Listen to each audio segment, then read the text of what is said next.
दुरुपयोग कैसे होता है, मैं उसका भुक्तभोगी हूं। हमारे खिलाफ कोई भ्रष्टाचार का केस कांग्रेस ने नहीं किया था। एक एनकाउंटर हुआ था, उसमें मैं राज्य का गृह मंत्री था, मुझ पर केस कर दिया और सीबीआई ने मेरी अरेस्ट की।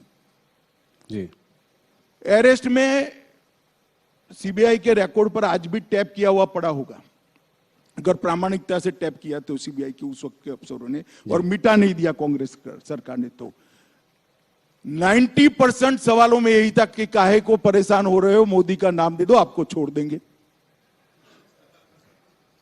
हमने तो काले कपड़े नहीं पहने, कोई विरोध नहीं किया जी। मोदी जी के खिलाफ एसआईटी बनाई एक राज्य के मुख्यमंत्री के, कोई करप्शन का केस नहीं था। दंगों में इन्वॉल्वमेंट का केस करा फर्जी टाइप का, जो अंत में सुप्रीम कोर्ट ने खारिज किया। हमने कोई हाई तौबा नहीं करी थी, कभी काले कपड़े पहनकर संसद को हमने जाम नहीं किया था भाई। और मैं बताता हूं नतीजा क्या आया। मुझे पकड़कर अरेस्ट किया, 90 में दिन ही बेल दे दी मुझे हाईकोर्ट ने। हाईकोर्ट ने कहा कि अरेस्ट करने के लिए पर्याप्त प्रूफ ही नहीं है, और मैंने एक्विटल की एप्लीकेशन डाली। मुंबई की अदालत ने, मुंबई में केस चला, गुजरात के बाहर ले गए, कोई आपत्ति नहीं, मुंबई में चला।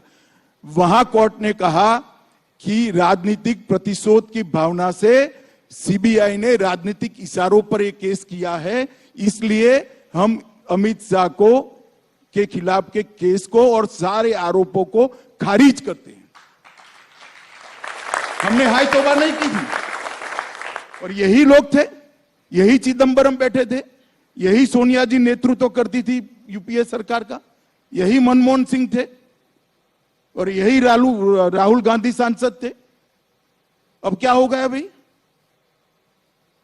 और हमने तो आप पर जो केस करे हैं भैया, वो करप्शन के हैं, आपकी बदजुबानी का केस है। इस प्रकार के फर्जी केस नहीं किए हैं। और केजरीवाल भी रोज छातियां पीटते हैं, भैया ये सारे निर्दोष हैं। तो जैन साहब कितने समय से अंदर हैं? काफी समय हो गया, 1.5 साल हो गया जी। क्यों बेल नहीं होता है? सिसोदिया जी कितने समय से अंदर हैं? क्यों बेल नहीं होता है? इस देश में अदालतें हैं भाई, सबने अपना केस लेकर अदालत के सामने जाना चाहिए। एजेंसियों के दुरुपयोग का आरोप करने की लिए मैं कांग्रेस के मित्रों को कहना चाहता हूं, एक उंगली किसी के खिलाफ करोगे तो 4 उंगली आपके खिलाफ आती है, ध्यान रखना। और इस देश की जनता ने आपके समय में सब कुछ देखा हुआ है, मगर हमने कभी भी ऐसे काले कपड़े पहनकर, काली पगड़ियां, काली धोती, काला कुर्ता पहनकर नहीं, रोड पर नहीं निकले हम। वही कानूनी मामला है, निर्दोष है तो कानून में श्रद्धा होनी चाहिए, कानून छोड़ देगा आपको। जी। मैं तो इतने साल तक कभी नहीं बोला, आज आपने यूं कर कर बुलवाया तो मैंने बता दिया। अब तक नहीं बोला था मैं तो कभी। पर अमित जी एक और पूरी मेरी इंट्रोगेशन में एक ही बात, मोदी का नाम दे दो, मोदी का नाम दे दो, मोदी का। भाई क्यों डरते हो मोदी से, क्यों फंसाना चाहते हो? और कोई इंट्रोगेशन में कोई चीज नहीं पूछी मुझे, और मेरे कारण बेचारे कई सारे पुलिस अफसर, निर्दोष टाइप के अफसरों को जेल में डाल दिया। और वही कांग्रेस आज ये प्रलाप कर रही है, वही चिदंबरम साहब आज बोल रहे हैं, वही कपिल सिब्बल बोल रहे हैं, वही अभिषेक मनु सिंघवी बोल रहे हैं। उनको आत्मचिंतन करना चाहिए कि भ्रष्टाचार का जितना भी पैसा इकट्ठा किया है, एक बार सामने से अदालत के सामने जाकर दे दे, शायद अदालत माफ कर दे उनको। ये ढूंढकर पकड़ेंगे तो तकलीफ आएगी। एक ऑपोजिशन लीडर का कहना यह है कि ये सारे आप भ्रष्टाचार के जो केसेस आप इन्वेस्टिगेट एजेंसीज तो करती हैं, पर अगर नेता पार्टी बदलकर भारतीय जनता पार्टी में आ जाए तो उसके खिलाफ केसेस को ड्रॉप कर दिया जाता है। ये बिल्कुल बेसलेस बात है। इस देश में अदालतें हैं, आपके पास अगर कॉन्क्रीट केस है तो लेकर अदालत में जाइए, अदालत सीबीआई को डायरेक्ट करेगी, ईडी को डायरेक्ट करेगी। कौन ईडी और सीबीआई की हिम्मत है अदालत के डायरेक्शन के खिलाफ काम करने की? बताइए किसकी हिम्मत है? और कांग्रेस पार्टी क्या मानती है? इस देश में अदालतें बंद हो गई है, जाइए आप अदालत में। ये 14 अपोजिशन पार्टीज ने सुप्रीम कोर्ट में एक याचिका दायर की भी है, जहां पे वो कह रहे हैं कि गाइडलाइंस फॉर अरेस्ट होना चाहिए। 3 गाइडलाइंस की उन्होंने बात करी है, इसको कैसे देखते हैं? अरे भाई, इस देश में अरेस्ट की, बेल की और रिमांड की, तीनों की गाइडलाइन सुप्रीम कोर्ट के 5 जजमेंटों से प्रस्तावित है। वो सब भी जानते हैं, मगर ये जनता को गुमराह करना चाहते हैं। जनता ऐसी बातों से गुमराह नहीं करना तो होती है भैया, ऐसी बातों से गुमराह नहीं होती जनता। जी, कुछ अन्य राज्यों के चुनाव के बारे में बात करना चाहूंगा। राजस्थान, मध्य प्रदेश और छत्तीसगढ़ के चुनाव भी आने वाले हैं इस साल। तो इन तीनों स्टेट्स में आप अपनी परिस्थितियों को कैसे देखते हैं? क्या लगता है आपको इन तीनों स्टेट्स में क्या होगा? देखिए, तीनों राज्यों में अभी चुनाव की देरी है, मगर तीनों राज्यों का मेरा दौरा हुआ है। राजस्थान का कम, मध्य प्रदेश और छत्तीसगढ़ का ज्यादा दौरा हुआ है।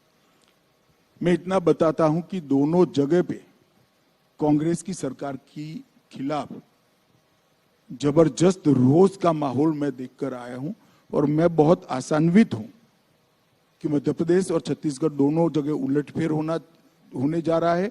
और राजस्थान में तो शायद कांग्रेस भी मानती है कि अब हमारा नंबर नहीं लगने वाला है।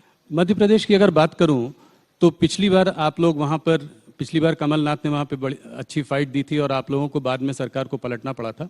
इस बार भी कमलनाथ का नेतृत्व है, कांग्रेस खड़ी हुई है और एक कांटे की टक्कर का वो दिखाई देता है। क्या आपको लगता है कि इस बार आप जीत जाएंगे? पिछली बार आपको दिक्कत हुई थी। नहीं, पक्का जीत जाएंगे। पिछली बार दिक्कत हुई थी क्योंकि वहां पर कुछ कास्ट बेस्ड आंदोलन खड़े किए गए थे, और कास्ट बेस्ड आंदोलन के कारण वोटर प्रभावित हुआ था, कलर्ड हुआ था, और वो आंदोलन के परछाई में एक चुनाव हुआ था। ऐसा ही कास्ट बेस्ड आंदोलन गुजरात में भी खड़ा किया था जी। इस बार नहीं, इसके पहले के चुनाव में इसकी परछाई में चुनाव हुआ। तो स्वाभाविक रूप से लोकतंत्र में थोड़ा असर होता है इसका, परंतु इस बार हमें वो लोग समझ गए हैं, जनता समझ गई है कि राजनीतिक हथकंडा था।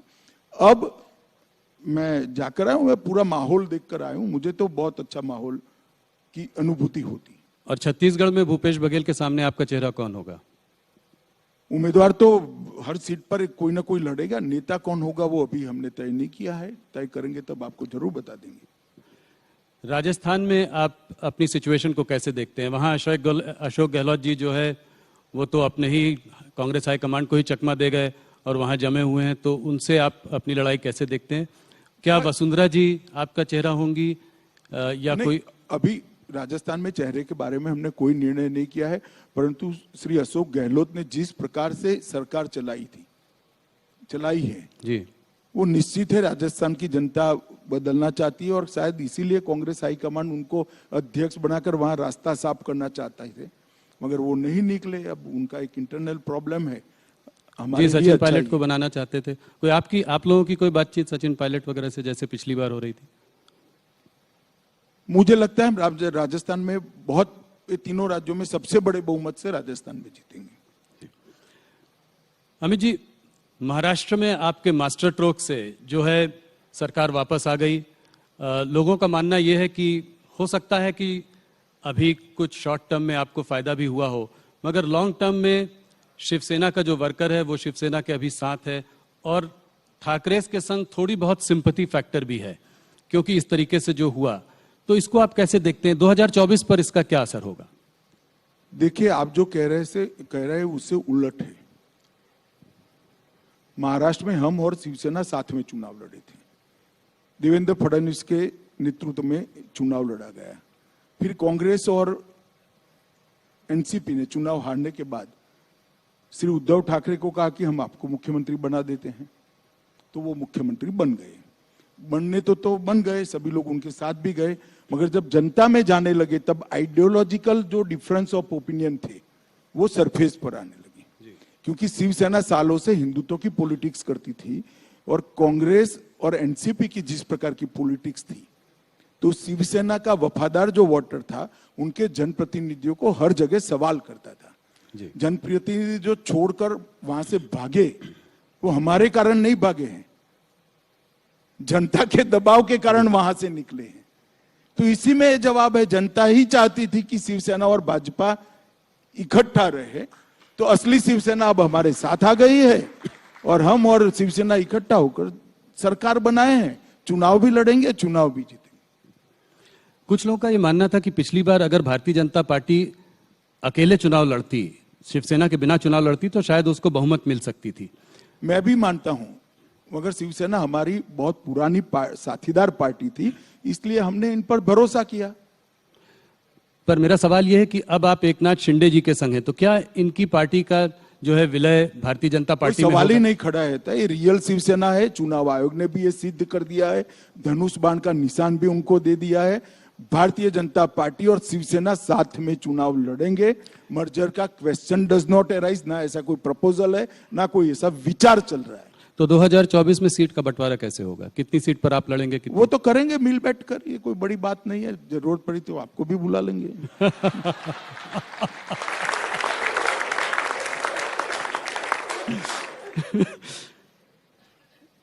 अमित जी, जो महाराष्ट्र में हुआ उस पर सुप्रीम कोर्ट ने टिप्पणी की, जो 5 मेंबर कॉन्स्टिट्यूशन बेंच जो सुप्रीम कोर्ट की थी, उन्होंने कहा कि गवर्नर को एमएलएस के मतभेद होने की वजह से फ्लोर टेस्ट की कोई बुलाने की कोई आवश्यकता नहीं थी। क्या कहते हैं आप? देखिए, जजमेंट नहीं है, सामने वाले पक्ष को सुनकर जज साहब ने दिया हुआ डायस पर से रिएक्शन है जी। मैं मानता हूं उसके बाद शिवसेना के लॉयरों ने भी ढंग से इसका जवाब किया है कि तथ्य क्या थे। जजमेंट आने तक बहुत आकलन नहीं लगाना चाहिए। जजमेंट आएगा तो सुप्रीम कोर्ट है, देश की सर्वोच्च अदालत है, जो तय करेगी वो सब लोग मानेंगे। मगर जज साहब काफी सवाल सुनवाई के दौरान पूछते हैं, उसको जजमेंट नहीं मान लेना चाहिए। अभी जी, 2024 के चुनाव के बारे में बात करते हैं। अगर आप देखें, आपको 300 के ऊपर सीट मिली थी, ज्यादातर स्टेट्स में सैचुरेशन सीट्स मिली थी। उत्तर प्रदेश में काफी ज्यादा सीट थी। देखो राहुल जी, आपकी स्मृति थोड़ी वीक है, मेरी बहुत शार्प है जी। 2019 के शुरुआत में पहला सवाल आपने ये किया था कि 14 में सैचुरेशन पर हो क्या होगा और 19 में हमारी सीटें बढ़ गई। इस बार भी कहता हूं, गत चुनाव से ज्यादा सीटों के साथ फिर से एक बार मोदी जी प्रधानमंत्री। ये एक्स्ट्रा सीट जो है वो कहां से आएंगी? एक्स्ट्रा सीट्स कौन से, किन प्रदेशों से आप देख रहे हैं ज्यादा सीटें आएंगी पिछली बार से? कई सारी, लास्ट टाइम मैं कहता था कि बंगाल से हम सीट बढ़ाएंगे, कोई नहीं मानता था, अब बढ़ गई। नहीं, 18 सीट। उड़ीसा से बढ़ाई, तेलंगाना से बढ़ाई।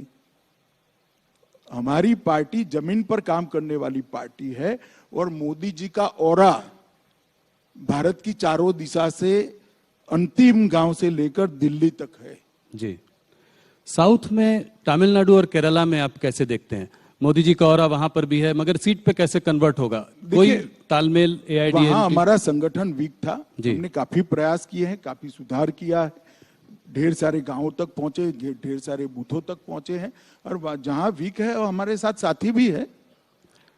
तो एआईडीएमके के साथ कुछ गठबंधन रहेगा? हाँ, हमारा है ही अभी तो गठबंधन। अमित जी, थोड़ा कुछ उन मुद्दों पे बात करते हैं जिनसे आपके मंत्रालय का डायरेक्ट संबंध है। आज देश में पंजाब में जो हो रहा है उस सिचुएशन को आप कैसे देखते हैं? अमृतपाल को गिरफ्तार करने के लिए आपकी मुलाकात भगवंत मान जी से मार्च की शुरुआत में हुई।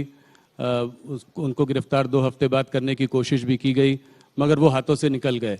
तो ये कैसे हुआ? अमृतपाल, जब आप लोगों का इतना तालमेल बना तो वो बचकर कैसे निकल गए? देखिए, ये सारी चीजें मैं सार्वजनिक रूप से यहाँ नहीं बता सकता, मगर इतना बताता हूँ, हर 3 महीने मैं पंजाब के मुख्यमंत्री को मिलता हूँ, सारे राज्यों के मुख्यमंत्रियों को मिलता हूँ। ये कोई नई बात नहीं, इसको कोई घटना के साथ नहीं जोड़ना चाहिए, एक बात। दूसरी बात, जहां तक भारतीय जनता पार्टी की नरेंद्र मोदी का सवाल है, किसी भी राज्य में लॉ एंड ऑर्डर होता है, इरिस्पेक्टिव ऑफ पार्टी पॉलिटिक्स, हम वो राज्य के साथ चट्टान की तरह खड़े हैं, क्योंकि ये मामला देश का होता है, पॉलिटिक्स का नहीं। और पंजाब सरकार जो भी कदम उठाना चाहती है, केंद्र सरकार उनके साथ है। तो आप इसमें गलती किसकी मानते हैं? ये कैसे हुआ कि हम साथ में मिलकर भी? गलती का इतना जल्दी आकलन मत लगाइए ना जी। कुछ बात चल रही है ढेर कि सारे लोग पकड़े गए हैं, ढेर सारे लोगों को उन्होंने एनएसए भी लगाया है, ढेर सारे लोगों को जेल में भी डाला है, अलग अलग प्रकार के केस भी रजिस्टर हुए, ढेर सारी मात्रा में हथियार भी जब्त हुए। मैं मानता हूं कि कठोर कार्यवाही की गई। और आपको उम्मीद है कि अमृतपाल को पकड़ लिया जाएगा जल्द से जल्द? मेरी उम्मीद से कहीं नहीं हो, कुछ नहीं होता है। एजेंसियां और पुलिस दोनों कार्यरत है, वो अपना काम करेंगी। और मैं मानता हूं ये सारे सार्वजनिक इंटरव्यू के हिस्से नहीं होते हैं, संवेदनशील प्रकार की बातें हैं और उसको इसी प्रकार से टैकल करना चाहिए। अमित जी, जो पंजाब में हुआ उसका हमने बाहर भी देखा कि भारतीय दूतावासों में जो है हिंसक प्रदर्शन हुए। Vancouver, Melbourne, Washington DC, San Francisco, हर जगह इस तरह के प्रदर्शन हुए। इसको आप कैसे देखते हैं? देखिए, भारत का दूतावास देश के दुनिया के किसी भी हिस्से पर हो, वो भारत का भाग है जी। और उस पर हमला वो प्रीमाइसिस के अंदर किया गया कानून भारत के सार्वभौमत्व पर हमला है। हमने दिल्ली में एफआईआर रजिस्टर करी है और जिन जिन लोगों ने ये कार्यवाही की है उस पर हम एक्शन लेने की शुरुआत भी की। क्या एक्शन लेंगे? कुछ ओसीआई वगैरह कार्ड कैंसिल करने की भी कोई देखिए, यूएपीए लगाया है उन्होंने और अब सारी वहां से रिकॉर्डिंग भी मंगाई गई। रिकॉर्डिंग के आधार पर पुलिस प्रोफेशनल एक्शन लेगी। अमित जी, खालिस्तान के इस आंदोलन के पीछे किसका हाथ है? आप किसका हाथ मानते हैं इसमें? कई सारे वर्षों से 90 के दशक से चल रहा है। अब किसका हाथ है ऐसा पिन पॉइंटेड कहना तो बड़ी दिक्कत है, परंतु मैं मानता हूं कि इस देश के हर हिस्से में रहने वाले सिख भाई, सिख नागरिक, पंजाब में भी रहने वाले ज्यादातर सिख भाई बहन ये मानते हैं कि भारत के साथ रहना चाहिए और भारत के प्रति निष्ठा से हर क्षेत्र में उन्होंने योगदान किया और विशेषकर सुरक्षा के क्षेत्र में, आंतरिक सुरक्षा के क्षेत्र में जितना बलिदान सिख भाइयों ने दिया है, सिख जवानों ने दिया है, शायद देश के किसी हिस्से ने नहीं। और हर भारतीय को इस पर गर्व है। अमित जी, एक दूसरे मुद्दे की ओर जाता हूं। हाल में जुडिशरी से सरकार के टकराव का एक माहौल बना हुआ है। हमारे वाइस प्रेसिडेंट धनखड़ जी और रिजिजू जी जजेस के अपॉइंटमेंट की प्रोसेस को लेकर उन्होंने गंभीर सवाल उठाए हैं। उधर सुप्रीम कोर्ट ने कई बार जजेस के अपॉइंटमेंट के मामले में रिकमेंडेशंस की अनदेखी की है।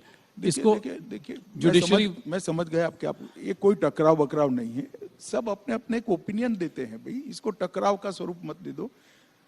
नरेंद्र मोदी सरकार जुडिशरी से किसी भी प्रकार का टकराव कर ही नहीं सकती, किसी भी सरकार ने नहीं करना चाहिए। दोनों का संविधान सम्मत काम करने का अपना अपना दायरा है और सब अपने अपने दायरे में रहकर काम करना चाहिए, कर भी रहे। एनजीएसी बिल जो है दोनों संसदों में पास हुआ था, उसके बाद भी सुप्रीम कोर्ट ने उसको अनकॉन्स्टिट्यूशनल बताया। और मैं आपसे सवाल इसलिए पूछ रहा हूं क्योंकि आपके सरकार के एक मंत्री बराबर इस मुद्दे को उठा रहे हैं, इसके बारे में बात कर रहे हैं। इसलिए मुझे लग रहा है कि ये जुडिशरी वर्सेस एग्जीक्यूटिव जो चल रहा है, ये क्या हमारे देश के लिए ठीक है? हमारी सरकार के मंत्री की बात को आपने ध्यान से नहीं सुना है। आपने जिस जजमेंट का जिक्र किया कि कानून को उस जजमेंट से उलटफेर कर दिया, ऐसा नहीं है। वही जजमेंट में एक हिस्सा है कि आप जजेस अपॉइंटमेंट के लिए एक नई एसओपी बनाकर सुप्रीम कोर्ट को भेजिए, जिस पर सुप्रीम कोर्ट विचार करेगी। जी, भारत सरकार ने एक एसओपी बनाकर सुप्रीम कोर्ट को भेजी है जी, जो वहां लंबित है। किरण जी ने कहा है इस पर जल्दी विचार करना चाहिए, इसमें क्या आपत्ति है? मैं नहीं मानता है कोई टकराव की बात है, मगर अब आप जो आपकी स्पर्धा होती है, टीवी ज्यादा कौन देखे इसकी, और कुछ भी कहते हैं, अब हम क्या कर सकते हैं भाई इसको। एक आखिरी सवाल इस मुद्दे पर, और मुझे पता है कि आप ये नोकझोंक जो है सुप्रीम कोर्ट, ये अडानी में भी उन्होंने एक जो है क्या कहते हैं कमेटी का गठन किया। आईबी रिपोर्ट जो है जजेस पर, आईबी रिपोर्ट भी पब्लिक की। तो इलेक्शन कमीशन में भी सरकार की पावर्स को थोड़ा डाइल्यूट किया।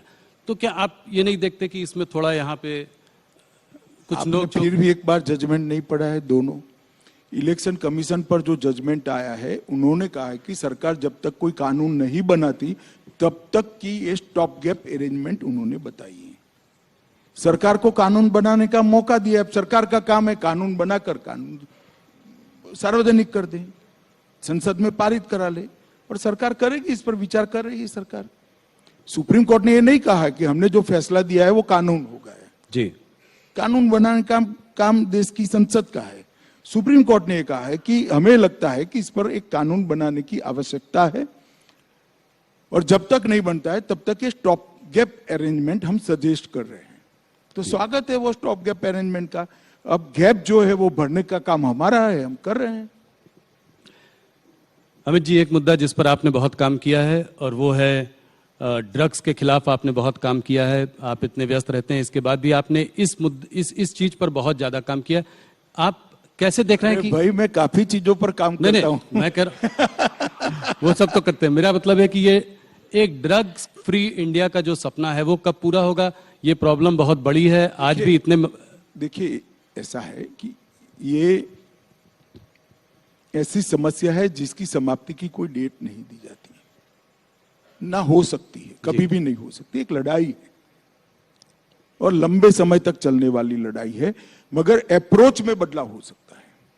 नरेंद्र मोदी जी के प्रधानमंत्री बनने के बाद ड्रग के खिलाफ लड़ाई में हमने अप्रोच बदला है। एनकोड कर एक व्यवस्थापन 2020 से हम लेकर आए, जिस एनकोड के अंदर 4 स्तरीय व्यवस्था है। केंद्रीय स्तर पर 2 व्यवस्था है, एक राज्य स्तर पर है और एक जिला स्तर पर है। और एक सिर्फ पहले पुलिस और रेवेन्यू डिपार्टमेंट इसके खिलाफ लड़ते, अब होल ऑफ गवर्नमेंट अप्रोच के साथ हेल्थ डिपार्टमेंट, फार्मास्यूटिकल डिपार्टमेंट, इसके साथ समाज कल्याण विभाग, jail, home ministry, revenue ministry, finance ministry और बॉर्डर सिक्योरिटी, तो नेवी, कोस्ट गार्ड, ये सारे सब इकट्ठा होकर इसके खिलाफ लड़े। वो व्यवस्था का नाम है एनकोड व्यवस्था, जो 2020 से हम लेकर आए, और इसके कारण ड्रामेटिक परिवर्तन आंकड़ों में आया है जी। मैं आपको बताता हूं, पहले 9 साल में 630 करोड़ का ड्रग पकड़ा गया था, और ये 9 साल में 22,000 करोड़ का ड्रग पकड़ा गया है। देश की जनता को भी शायद मालूम है, हर 3 महीना अपने हाथ से मैं ड्रग जलाता हूं जी, और 3 साल से जलाता हूं। 22,000 करोड़ रुपए का ड्रग। इसका मतलब ये नहीं ड्रग ज्यादा आने लगा है, इसका मतलब है ड्रग ज्यादा पकड़ा जाता है। हमने तंत्र को कठोरता के साथ काम करने की सूचनाएं दी है। और पहले ड्रग के खिलाफ जो केस होते हैं उसमें केस का अप्रोच होता था। एक आदमी ड्रग के साथ पकड़ा जाता है तो केस रजिस्टर कर लेते थे, संतुष्टि होती थी। अब ऐसा नहीं होता है, टॉप टू बॉटम और बॉटम टू टॉप अप्रोच लिया है। एक आदमी ड्रग के साथ पकड़ा जाता है तो वो कहां से लाया, वहां से लेकर देश में कहां से आया, वहां तक इन्वेस्टिगेशन होता है। और देश की सरहद पर पकड़ा जाता है तो जहां से पकड़ा गया वहां से कहां पान की दुकान तक जाना था, वहां तक का इन्वेस्टिगेशन होता है जी। तो टॉप टू बॉटम और बॉटम टू टॉप इन्वेस्टिगेशन के कारण आज पूरे तंत्र पर उनकी जो सिस्टम है जी। इस पर एक कुठाराघात करने का काम नरेंद्र मोदी सरकार ने किया है। और मैं मानता हूं कि इस लड़ाई के अंदर विशेषकर युवाओं ने जुड़ना चाहिए। ये हमारे देश की भविष्य की पीढ़ी को खोखला बनाती है, ये जाली नोटों के व्यापार को बढ़ावा देता है, ये षड्यंत्र, ये ड्रग ट्रैफिकिंग से ही टेरर फंडिंग होती है, ये हथियारों की तस्करी को भी बढ़ावा देता है और हमारे बच्चों को उनके जीवन के आनंद से गुमराह करता है। और हमारी सरकार का स्पष्ट अप्रोच है कि जिस बच्चे को ड्रग की आदत पड़ती है वो तो विक्टिम है, व्यापार करते हैं वो गुनहगार है। और दोनों के लिए हमारा अलग अलग अप्रोच है। जो विक्टिम है उसको रिहेबिलिटेशन सेंटर पर ले जाओ, और जो व्यापार कर रहे हैं उनको कभी न बाहर आ पाए, इस प्रकार के कानून से जेल की सलाखों के पीछे डाला। बहुत अच्छा। आपने अभी कहा आपने बहुत सारे काम किए, एक और काम पे मैं प्रकाश डालना चाहता हूं, और वो है नक्सलवाद से जो आप लड़ाई लड़ रहे हैं। और अभी आप एक राज्य जो है छत्तीसगढ़ में सुकमा में रहकर भी आए। आपने काफ़ी स्कूल, अस्पतालों के कुछ एरियाज़ में जो है आप गए भी, सुरक्षा एजेंसीज के लिए बड़ी चुनौती थी, आप वहाँ पहुँच गए, मगर आपने ये सब किया। इसको आप कितनी बड़ी समस्या मानते हैं और इसको कैसे टैकल कर रहे हैं? देखिए, एक जमाने में काठमांडू से तिरुपति कॉरिडोर की बात होती थी और देश के 12 राज्य इसकी चपेट में थे। 12 राज्य आज घटते घटते घटते घटते छत्तीसगढ़, महाराष्ट्र के 1-2 जिले, मध्य प्रदेश का 1 जिला, तेलंगाना, आंध्र प्रदेश के 1-1 जिले और उड़ीसा संपूर्ण मुक्त हो गए, बिहार और झारखंड भी संपूर्ण मुक्त हो गए, बंगाल मुक्त हो गए, मध्य प्रदेश मुक्त हो गए। और ये 10 साल के अंदर, मोदी जी के प्रधानमंत्री बनने के बाद 9 साल के अंदर हर प्रकार की वामपंथी उग्रवाद की हिंसा में एवरेज 76% की कटौती हुई। इनकी कैडर को पूरी तरह सख्ती से हम निपटे हैं और इसके साथ जो मेन स्ट्रीम में आना चाहते हैं उनको मेन स्ट्रीम में आने की भी व्यवस्था। मैं मानता हूं कि बहुत कम समय के बाद ये देश, हम ऐसा सोच सकेंगे, ऐसा सुन सकेंगे, ऐसा देख सकेंगे कि देश वामपंथी उग्रवाद से संपूर्ण रूप से मुक्त हो चुका है। अमित जी, एक सवाल और, आज अगर आप विश्व भर में देखें तो ज्यादातर देश में अर्थव्यवस्था चरमराई हुई है। सारे बड़े बड़े देश जो है उनकी इकोनॉमी जो है आज एक कठिन एक संघर्ष से गुजर रही है। आज इंडिया एक ब्राइट स्पॉट है जिसकी की इकोनॉमी फिर भी संभली हुई है और अच्छा कर रही है, मगर इसका एक दूसरा पहलू है जो कि सरकार, ऑपोजिशन सरकार को टारगेट करता है, वो है महंगाई और बेरोजगारी का मुद्दा। ये मुद्दा बार बार आता है, महंगाई बढ़ी है और काफी बढ़ी है इधर, तो आप इसको कैसे देखते हैं?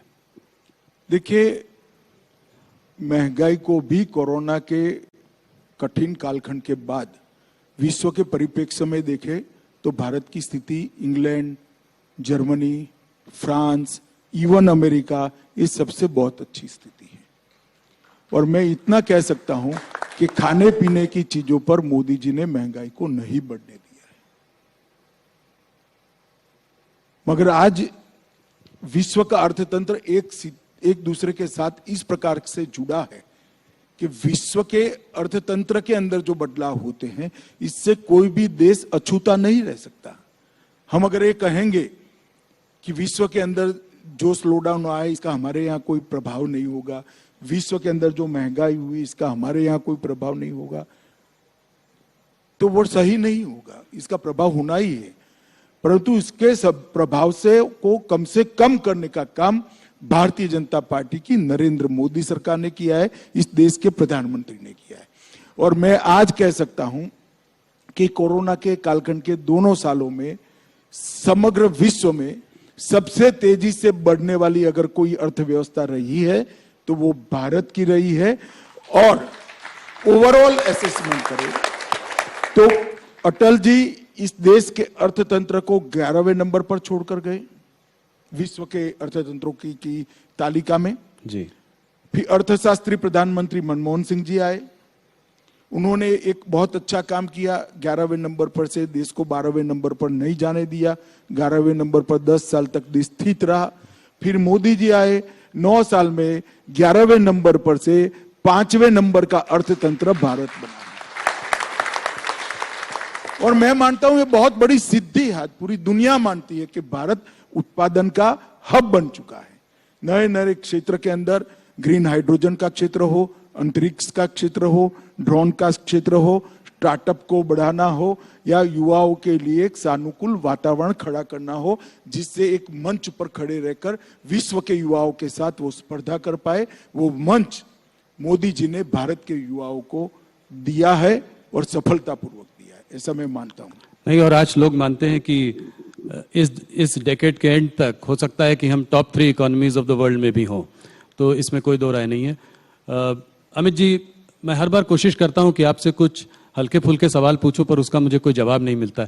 एक सवाल जाते जाते बताइए, आप रिलैक्स कैसे करते हैं? कुछ कभी छुट्टी लेते हैं, कभी कुछ? तो अभी आपके साथ बैठकर ही रिलैक्स हूं भैया।